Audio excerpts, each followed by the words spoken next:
This is our second chance tournament. Tonight, the dueling begins. And up first, the Tough Breaks Duel, where two competitors who suffered catastrophic failures return to the Forge. Name's James Mays, 41. I was eliminated last time because I was repairing a warp and ended up breaking my blade. I'm tremendously excited to be in the second chance tournament because it gives me the opportunity to prove to myself and my family and friends that I am worthy of being a Forged in Fire champion. My name's Steve Wells, I'm 48 years old. Last time I was here, my blade broke because I missed my normalization process in the heat treat, and I want to redeem that. It's exhilarating being back in the Forge. I guess I'm kind of an adrenaline junkie, and since I'm too old to ride bulls, I guess this is my fix.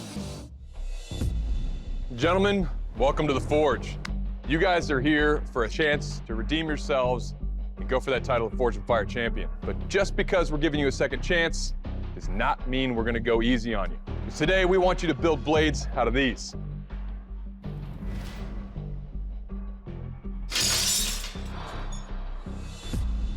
Bladesmiths, this is a pile of blades that suffered the same fate as yours. They broke during testing or they broke during a build. We want you guys to build signature blades in your signature style between 12 and 14 inches using at least 3 pieces of this pile. What have I got to deal with in these blades? Something was wrong with them in the beginning, so I've got to find a way to break them down and put them into a new blade. All right, gentlemen, you have 5 hours on the clock, and your time starts now. Looks like the table of Jay's broken bladesmith's dreams. I've got one tang with about 4 inches of blade, another tang with about 1 inch of blade, and then a third piece that is about 6 inches of just blade. It really looks like James is going to try and do a stack. There's just so many variables when you're stacking a bunch of mystery metal and trying to get a weld. I've got my billet welded together and I'm starting to draw it out. Having a thin blade concerns me a bit because it can break a blade during the testing stage, and I would hate to see that happen again today. All right, James is quenched. I can see the warp in it from here. I'm going to address that warp before we get any further. But I don't want to snap my blade again. Don't yank on it, man. Yeah. I feel like it's straight enough that I can grind the rest out. And I feel like everything's going good at this point. I get my handle traced, I run it over to the tempering oven, put it in there, and start the tempering process and go back to working on my handle material. I make my 3-part handle material and I've got it setting and curing. It's time to go back and work on my blade. Oh, you gotta be kidding me. So he's got a warp going on. I'm afraid to start pulling and bending on this one, so all I can do is soften the spine and straighten the blade. I work on it the most I can, and I get to a point where I have to just go with it. There's steel in there I definitely don't want. I see some really bad delaminations, so I got to make another canister. I can't see another way to do it. I'm a little worried about getting a weld, good tight fit inside that, but I think I'll have plenty of material. I don't think it's going to be a lack of material problem. Well, that took a lot of time. So while this can's in the Forge, I'm going to do a full tang handle. Oh yeah, that's beautiful. I'm feeling pretty good about the can. I think everything's good, so I've got to quench this blade. All right, we got another quench. Perfect. Nice. Looks good, everything's straight. Steve's got his blade in his vise. Looks like he's about to torch temper. If I get too much heat in this thing, it's going to be too soft. It's not going to hold an edge. If I don't go enough, it's going to be hard and brittle. I'm spending my last few minutes finishing my handle, getting some weight off my blade, and I've still got to get in the acid edge. Too damn heavy. That's something I haven't seen yet. James is stropping on his leather boot. I pull in a little bit too much and start shaving my boot. If I'm fortunate enough to win the competition, I think I'll have the money for new boots. 5, 4, 3, 2, 1. Gentlemen, this round is over. All right, James, Steve, welcome to our Tough Breaks strength test, the antler chop. Now I'm gonna take your blades and beat them mercilessly on these antlers to test your edge retention as well as the overall construction of your blades. Now, what your blades do to the antlers is second to what the antlers do to your blades. Both of you guys had blades break last time you were here, and let's hope that doesn't happen again. James, are you ready? Let's do it. Okay, let's go for it. I hope Jay don't snap my blade again.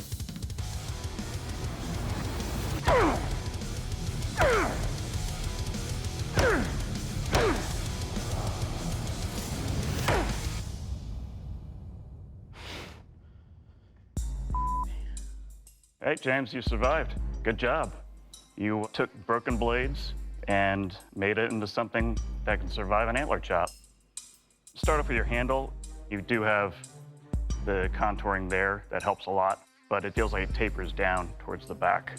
You do have a slight kick to the left now, and you got some chipping, but it didn't break. Good job. Thank you. Hey, Steve, you ready to do this? Does it matter? No, we're gonna do it anyway.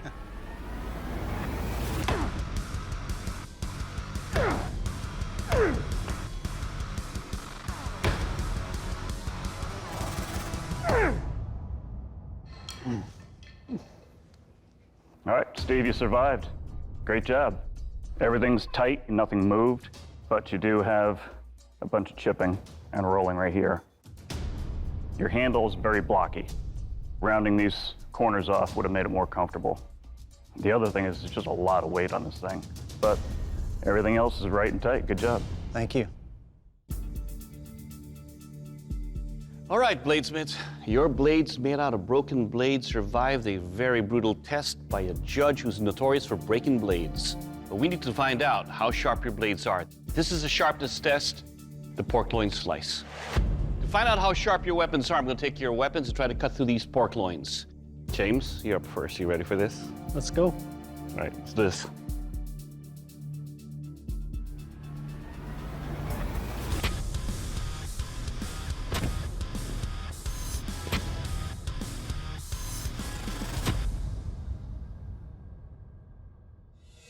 All right, James, talk about your blade.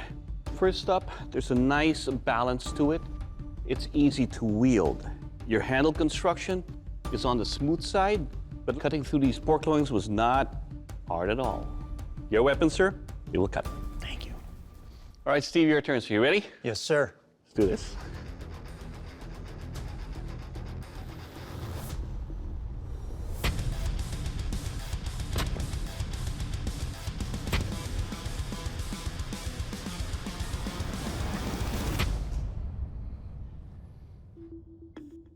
All right, Steve, let's talk about your blade here. First up, it's a heavy blade that you got here. But your edge here, sir, easy to cut and wield. Overall, sir, you will cut. Thank you, sir. Well, gentlemen, you both broke the curse with your boneyard blades, but only one of you guys can move forward in the next round of this tournament. And the bladesmith leaving the forge is Steve. Unfortunately, your blade just didn't make the cut today. I'm gonna have to ask you to step off the forge floor. Thanks for having me, guys. Good Good job, to see you buddy. again, Steve. Thanks. I left my blade too heavy. You know, I was erring on the side of caution, making it good and stout, and I just overdid it. I just want people to know that this is a tough competition, and if you think it's not, come and try. Well, James, you know what that means. You have won your duel. You're gonna be receiving a check for $2,000, and you've gotten yourself a slot in the final round of our second chance tournament. Congratulations. Thank you. Very well done, man. Thank you. Woo! I am just in utter astonishment. I cannot believe what happened.